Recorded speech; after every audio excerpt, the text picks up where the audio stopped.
Ipahigaan niyo po para pwede kong i-upload sa YouTube. Ayan. Ay, artista ka na. Ayan, meron po tayong YouTube channel, Kuya Rick Vlogs po. Sabihin niyo na po pagka pwede na. Thank you po. Thank you po. Maraming salamat po sa libreng ulam. Sabihin niyo na po kung okay na. Kayo na po. Hello guys! Isang pinagpalang umaga po sa buhay ng lahat. Nandito po si Libreng Ulam sa Barangay Siksigang Matanda, Purok 7, na kung saan po hinahanap po natin bahay-bahay yung mga nakapollow, nakashare, nakalike, nakakomment na meron pong address. Yan po yung pinangako ni Libreng Ulam. Kaya ito po, dala-dala po natin.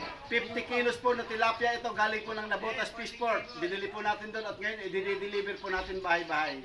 Sa lahat po naman ng hindi pa po naaabot, huwag po kayong mainit. Dahil hindi ko po kayang sabay-sabayin kayong lahat. Darating at darating po dyan si Libreng Ulam. Basta, po, matagal na po silang nakapalo. Matagal na po ito. Andun na po yung kurot sa aking puso. Kaya ako'y naparito na po. Ano? Ayan po, tanggapin niyo po yung inyong tigi-tigi isang kilo. Ayan. Thank you po. Ayan po, yung aking ipinangako. Tanggapin niyo po. Ayan. Marami po yan. 50 kilos po lahat yan.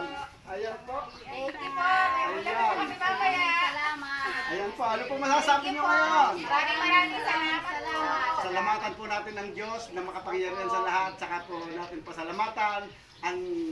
Huwag na ako. Basta pasalamatan na natin ng Lord. Yun lang po. Salamat po. God bless po.